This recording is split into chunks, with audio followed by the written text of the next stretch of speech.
Donc, deuxième partie, super introduction. La définition d'un problème doit être associée à des symptômes. Ça paraît con, mais il faut que symptomatiquement, psychiquement, émotionnellement ou physiquement, tu aies un ensemble de critères qui te disent là il y a un problème, il y a une défaillance, parce que le mot problème n'est pas toujours ok. Il y a une défaillance qui fait que je n'atteins pas un état d'équilibre, d'homéostasie, de bien-être au quotidien, qui ne veut pas dire un super état de bien-être. Parce que là aussi, c'est exactement, si on reprend un langage analyse transactionnel, c'est un élément problématique est un élément non OK. L'idée est d'arriver vers du OK. Mais le OK, ça veut pas dire super, top, génial, carrément de la balle, etc.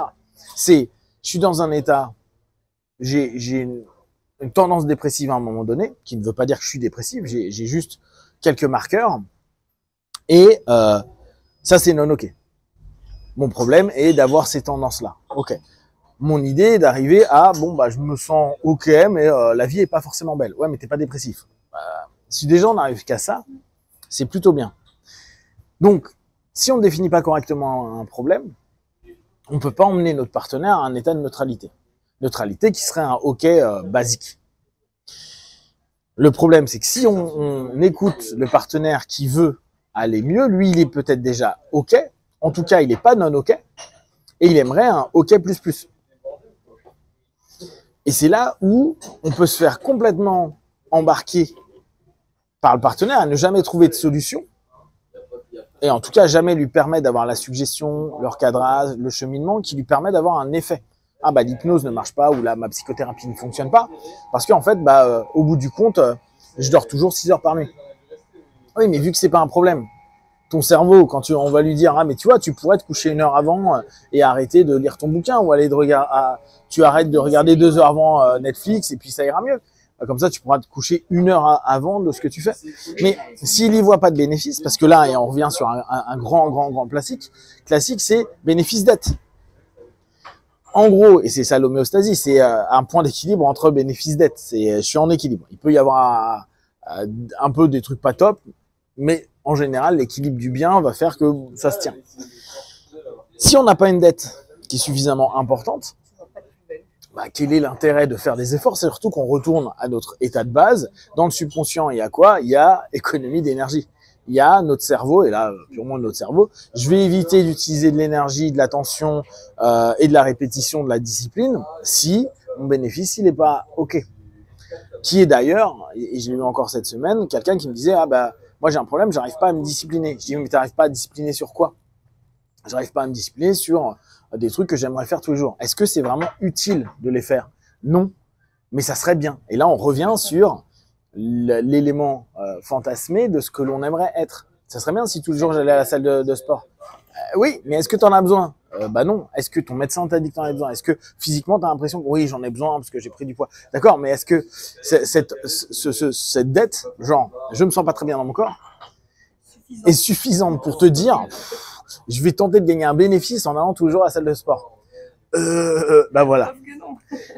Et quand tu dis, bah oui, mais l'hypnose va pas forcément plus te motiver, en tout cas te maintenir, parce qu'on peut très bien booster les gens. Faire, ah, regardez, vous avez repris le sport, maintenant c'est à toi de te responsabiliser par rapport à ça. Oui, mais si au bout d'un moment, il ne voit pas vraiment du bénéfice, bah, c'est pas cool. Donc, il faudrait faire une séance qui dit, maintenant tu vas au sport et tu vois rapidement les bénéfices. Et parce que tu vois rapidement les bénéfices, ça nourrit ta motivation, donc plus ton problème, plus ton fantasme qui va te permettre de dépasser officiellement le problème qui n'en était pas vraiment un, vu que factuellement, tu n'étais pas motivé pour ça. Donc, on retourne sur un élément où la motivation, l'envie est hyper important. Et on reprend sur Sylvain, c'est le principe de désir. Si la personne n'a pas un désir qui est réellement complet pour se dire à un moment donné, bah, je désire profondément et pas simplement j'ai envie ou je le sens bien, tu vois, ou ça serait bien, ou l'ensemble me plaît. Si on l'a pas à minima, bah, on va pas être dans cette bascule dette et bénéfice. Je vais être dans de la perte, à se dire, mais non, autant d'efforts que pour ça. Le fameux, je vais à la salle de sport, mais j'ai pas perdu de poids. ou je vais à la salle de sport et je me sens pas vraiment mieux. Bah ouais, mais parce qu'en fait, ce que tu attends de gagner, il est pas OK.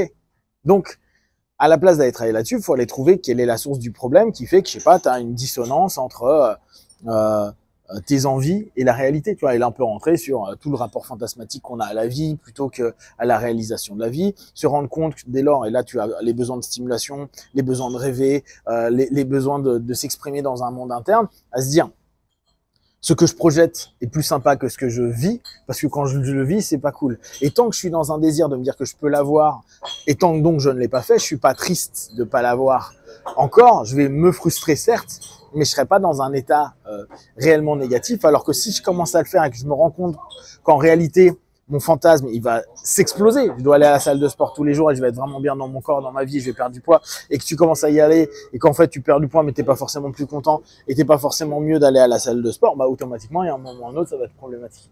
Tu l'aimes, ça va pas durer sur le temps. Exactement. Il y a toujours cette notion de continuité aussi. Il y a cette notion après de durer, mais parce qu'il faut qu'il y ait du bénéfice. Et si tu écoutes les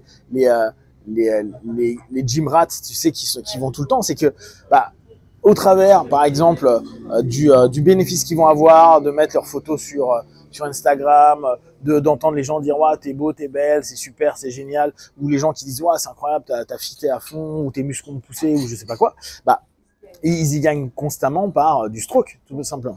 Donc le retour à se dire j'ai un partenaire qui vient en session, mais ce partenaire, il sait pas réellement si il a une problématique qui est associée à une projection qu'il aimerait avoir et donc une résultante qu'il aimerait avoir, ou il a vraiment une problématique, mais derrière, sa problématique est peut-être que le début, genre il commence à avoir de la dette, mais il n'est pas encore prêt à utiliser suffisamment d'énergie, parce que là aussi, avant qu'il y ait vraiment une sensation contradictoire, il y a des moments où tu peux commencer un peu à te décomposer, à te dire waouh, ça truc. Alors, c'est là où je pense que les gens ont raison à se dire là, je commence à sentir que j'ai un problème. J'ai du mal à marcher, j'ai du mal à respirer, j'ai du mal à ceci, cela. Mais c'est que le début. Et là, effectivement, mettre le coup de boost à se dire, mec, t'as un vrai problème, il va falloir, à ce moment-là, quoi, tout est un vrai problème quand on commence à voir que c'est une problématique, va falloir effectivement ne pas laisser tomber, parce que si tu tombes maintenant, c'est comme les gens qui commencent à sentir qu'ils sont dans des états dépressifs, puis au fur et à mesure, ça se cumule et ça devient une dépression. Entre l'état dépressif et la dépression, il y a tellement un delta qu'il y en a un que tu peux rattraper, quoi, qui peut rattraper, il y en a un autre, ça va être plus délicat à rattraper. Donc, c'est à nous de voir, est-ce qu'il y a vraiment un problème? Et c'est à nous, dans le questionnement, de lui faire bien capter, mais il est où le problème? Mais il est où le problème?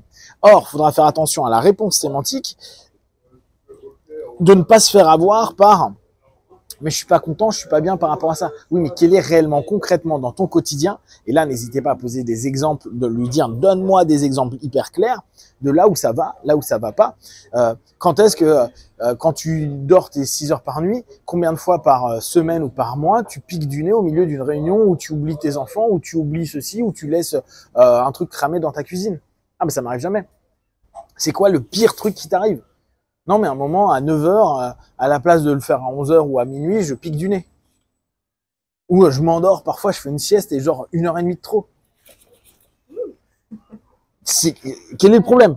Oui, ça a pu créer un problème si tu as oublié Tom qui est à l'école à ce moment-là. Bon, bref, ok, admettons. Mais est-ce que ça crée réellement, est-ce que c'est suffisamment régulé pour qu'à un moment donné, ta psyché, ton toi profond, il a envie de se dire, non, là, il faut que je fasse quelque chose. Parce que même quand on sait que parfois on se dit là, il faut que je fasse quelque chose, parfois on arrive à s'auto-saboter, on arrive à... parce que on peut avoir le désir et autres, mais dans le désir, il peut y avoir toujours ce repli par rapport à l'énergie que ça va nous demander, et se dire, wow, c'est pas si grave, on rentre dans le déni, etc. Et là, c'est là où on peut glisser. Donc, la prise de conscience de la problématique est quelque chose d'essentiel. Faire prendre conscience et faire définir par des exemples, et pas simplement par des grands mots, la problématique nous permet petit à petit d'entraîner notre partenaire vers réellement ce qu'est son problème et si on peut le traiter ou pas, ou sinon traiter parfois des choses qui sont annexes. Pourquoi tu as besoin d'idéaliser, pourquoi tu as besoin de fantasmer, pourquoi tu as besoin d'autant de stimulation, même si c'est besoin, mais les recadrer pour lui permettre d'être bien. Ça vous parle?